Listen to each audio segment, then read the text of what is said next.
Hi there, I'm Chantal from Fresh is Real, and in today's new video I'm going to show you how to make the easiest gluten-free sourdough starter at home.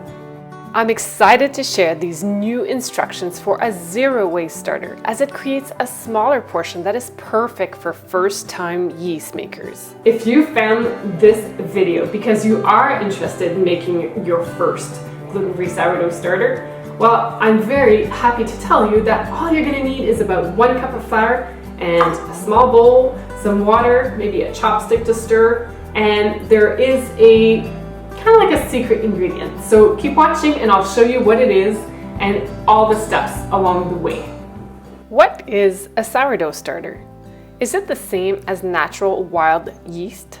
The answer is yes. The process is simple. You mix flour and water and give it a few days to transform into beautiful homemade yeast. In turn, it will help your sourdough bread to rise. There are many gluten-free flours such as buckwheat, sorghum, oat, teff, millet to play around with when making your first starter. I recommend trying brown rice flour as it works really well. Alright, so let's begin. For this recipe, I'm combining some flour, water, and 2 teaspoons of fresh lemon juice. And I know you're going to ask, why lemon juice? Well, this starter began as an experiment. I was trying to see if I could create a mock sourdough starter by adding fresh lemon juice to sour a flour and water mixture. But life got busy and I left the mixture on my counter for a couple days.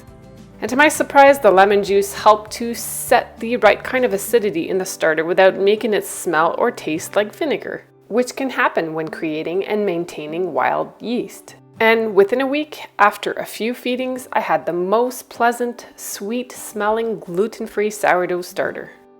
And in case you're wondering why I have 2 bowls, is because for this video, I decided to make 2.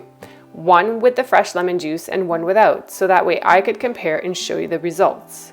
If you try one without lemon juice, don't forget to add 2 extra teaspoons of water to replace it. A good little tool to have is a soft spatula, as it will help you keep the sides of your bowl clean to prevent mold. And once you're done mixing, you will need some sort of a cover. You can use a plate, a bowl, a fabric cover, a coffee filter, whatever you have to cover the bowl will be great. For this video, I decided to use clear wrap to show you my progress along the way. And in the warmer months, watch out for fruit flies because they love sourdough starter. If you enjoy videos like this one, don't forget to subscribe, like, and share. The instructions for day 2 are very simple. At some point during the day, you're going to uncover the starter. You're going to smell it. Get used to smelling your starter each day. Then you're going to give it a quick mix, cover it, and place it somewhere warm. Day 3 is pretty much a repeat of day 2. You're going to uncover your starter, smell, and give it a quick stir. Clean the sides of the bowl with a spatula if necessary to prevent mold. Cover the starter and place it somewhere warm. On day 4, you're going to have a little bit of work to do, but it's not hard, I promise. In the morning, uncover and smell your starter. You can then add half a tablespoon of brown rice flour and mix. You might not need to add water, but if your mixture is too thick, add a touch of water, mix, and cover your starter. Check on it later in the evening, and if for whatever reason it separates, you can give it a quick stir, but don't do anything else, and then cover it and return it to its warm spot. By day 5, things are progressing very well. And know that the amount that you remove today, you can definitely keep and use to bake flatbreads, pizza crusts, crackers, whatever you like. Early in the day, you're going to remove half the starter, and then you're going to feed it about 1/4 cup of brown rice flour. That's about a heaping spoonful, and just enough water to stir. At this point, the mixture might be thin, but that's okay. Cover the bowl and let it continue to ferment and rise. And at this point, if you make a mistake and add too much water, too much flour, it's okay to correct it by adjusting it a little bit. So don't worry if that happens. And by the evening, your starter should have grown in size, be light in texture, and if you were to stir it a little bit, you would definitely hear all the activity. First thing in the morning on day 6, you're going to uncover and smell your starter. Then remove a spoonful of starter and go ahead and use it in a pancake recipe. That's what I did, and it was so yummy. Feed your starter with a heaping spoonful of brown rice flour with just enough water to stir. Again, throughout the process, if you need to add more water to make it easier to mix, go ahead and do so. It's always a great idea to scrape down the sides of the bowl as it will keep things tidy and clean. Cover your starter and then you're going to feed it again in the evening. On the evening of day 6, plan to give your starter a second feeding. And take a moment to appreciate all the bubbling activity that's hiding underneath the surface of your beautiful starter.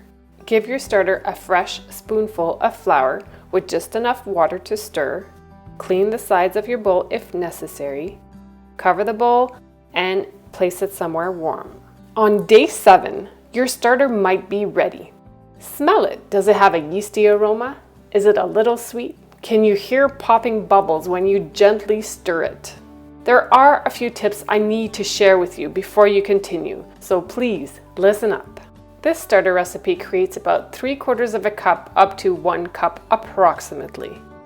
Depending on the bread recipe you plan to make, if you need to create more starter, if your bowl is too little, consider transferring your starter to a larger bowl and/or jar. If you plan to bake on day 8, feed your starter later on day 7. That way you can mix your bread ingredients first thing in the morning. Tip number 3 is the most important one. Whether you bake on day 7 or 8, you must keep the discard from day 7 in order to continue the sourdough starter process. If you don't reserve a little to feed for future bread recipes, you're going to have to start the whole 7-day process again. So don't forget, it's important. If you decide to feed your starter again on day 7 in order to increase the amount of starter that you have, that is fine, and depending on the time of the day that you do it, you could potentially have a sourdough starter that's ready by the evening, and if not, you can expect yours to look like that by the morning of day 8. It's day 8, you did it! You have gluten-free sourdough starter. Yours might still be in a small bowl, or perhaps you moved it to a larger bowl. Maybe you decided to bake with it on day 7. If that's the case, don't forget to feed the discard from day 7. And if for whatever reason you don't have time to bake with it, transfer it to a jar and then you can continue with the process later. I have a few more sourdough starter videos to help you with the process of maintaining and/or troubleshooting any questions that you might have. I hope this video was helpful, and once you try to make your first gluten-free sourdough starter, I want you to come back to the video and let me know in the comments how it went for you. Your feedback will help other people make their first starter, so please share with us. And thank you for watching, and I'll see you in the next one. Bye for now.